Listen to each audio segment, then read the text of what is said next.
Сәлем достар, сіздермен бірге Жанат. Бүгін біз сіздермен осындай әдемі, дәмі тіл үйіретін тарталетке дайындайтын боламыз. Видеоның соңына дейін қарап, лайк басып, каналға жазылуды ұмытпаңыздар. Алдымен ұнымызды, қант ұнтағын және бір щепотка солімізді араластырып аламыз. Яғни барлық құрғақ заттарымызды араластырып алғаннан кейін холодильниктен жаңа ғана алынған сары майымызды теркадан үстіне өткіземіз. Сары майымыз міндетті түрде қатты болуға тиіс, себебі теркадан өтпей мырылып қалады, жұмсақ болса. Осылай теркадан ұнға ұнатып өткізген өте ыңғайлы.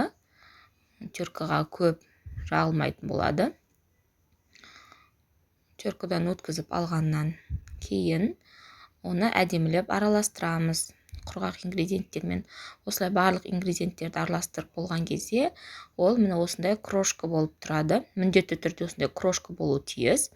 Оны дайындап болғаннан кейін үстіне жұмыртқамызды саламыз.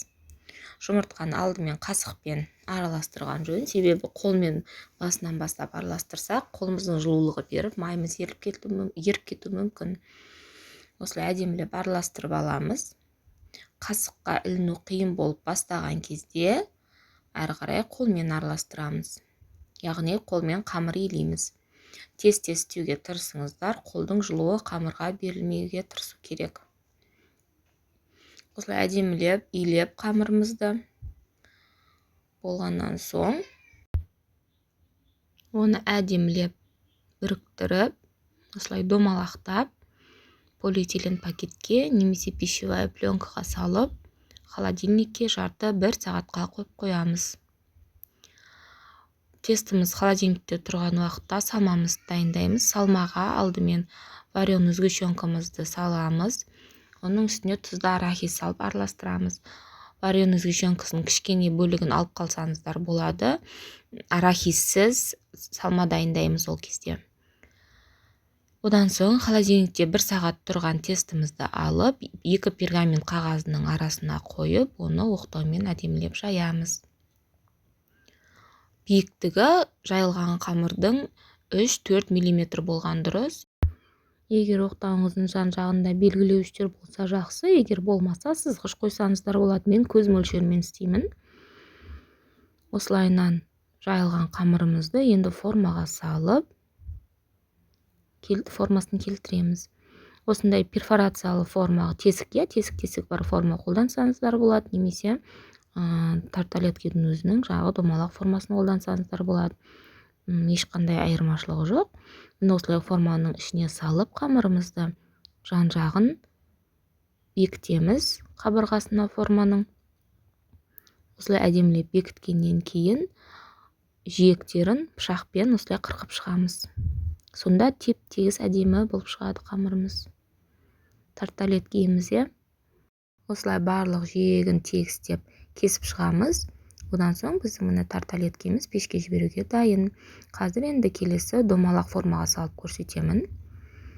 Бұл тарталеткенің ішіне сіздер не салсаңыздар да фантазияларыңызға байланысты. Мен секілді вареный сгущенка салсаңыздар болады, арахиспен араластырсаңыздар болады, сливочный крем салсаңыздар болады салмасына, лимонный курт салсаңыздар болады, немесе шоколад салсаңыздар болады еріген. Өздеріңіздің фантазияларыңызға қарай.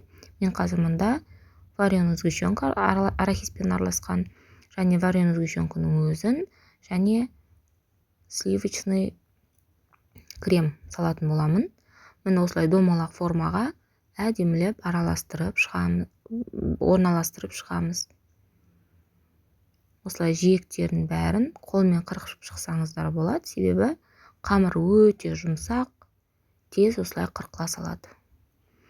Осылай қырқып болғаннан кейін жан-жағын тағы да бір бекітіп аламыз жиектеріне.